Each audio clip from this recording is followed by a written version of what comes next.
रामनगरी अयोध्या इस वक्त पूरी तरीके से सज चुकी है। प्राण प्रतिष्ठा के लिए बड़ी संख्या में श्रद्धालु भी अयोध्या पहुंच रहे हैं और ये बेहद भावुक नजर आते हैं। जब भी अपनी भावनाओं का उजागर करते हैं तो उनके आंखों से आंसू की धारा भी बहने लगती है। क्या कहना है राम भक्तों का, आइए आपको सुनाते हैं। आप कहाँ से आए हैं? हम आए हैं बिहार से। बिहार से आए हैं।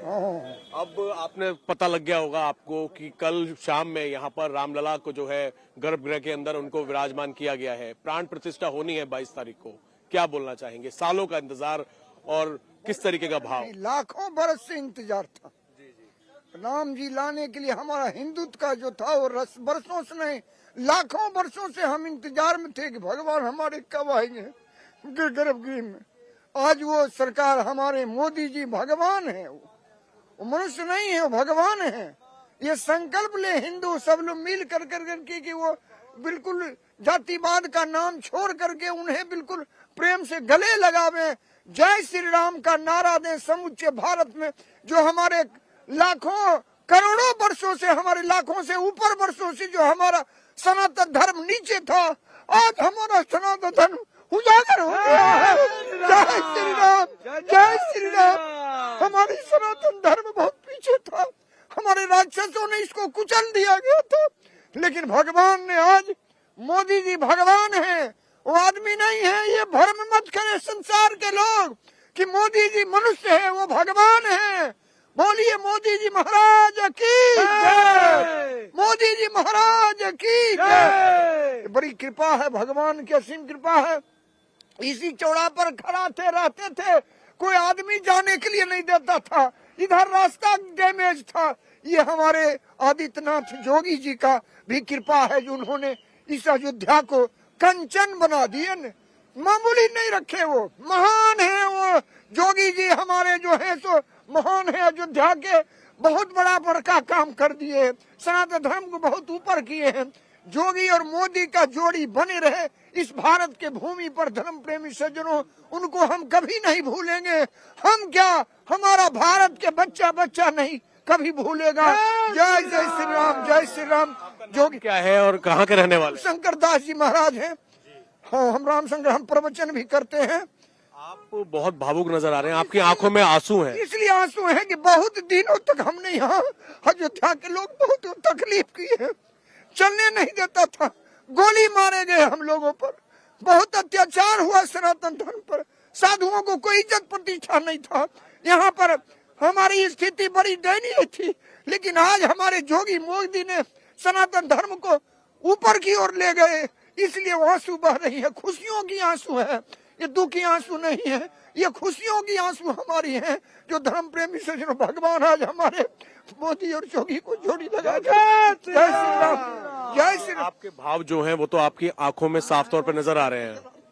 प्रधानमंत्री नरेंद्र मोदी और यूपी के सीएम योगी आदित्यनाथ को आप क्या कहना चाहते हैं? वो भगवान है, वो हनुमान है तो वो राम जी है। ये भाव आप समझ सकते हैं, आंखों में आंसू हैं। और प्रधानमंत्री नरेंद्र मोदी और योगी आदित्यनाथ के बारे में जिस तरीके से लोग अब आंखों में आंसू लेके बोल रहे हैं कि अयोध्या में किस तरीके से परिवर्तन हुआ है, अयोध्या नगरी को कैसे सजाया गया है। और भी लोग हैं, क्या कहना चाहेंगे, कैसे भाव है? भाव हमारे ये हैं, कलयुग पावना अवतार है मोदी जी। मोदी जी को राम कहा जाए कोई अतिशयोक्ति नहीं है। और हमारे योगी जी हनुमान जी हैं, जो दोनों मिलकर जो बना दिए, तो अपने इंडिया में तो ऐसा कहीं हमने नहीं देखा।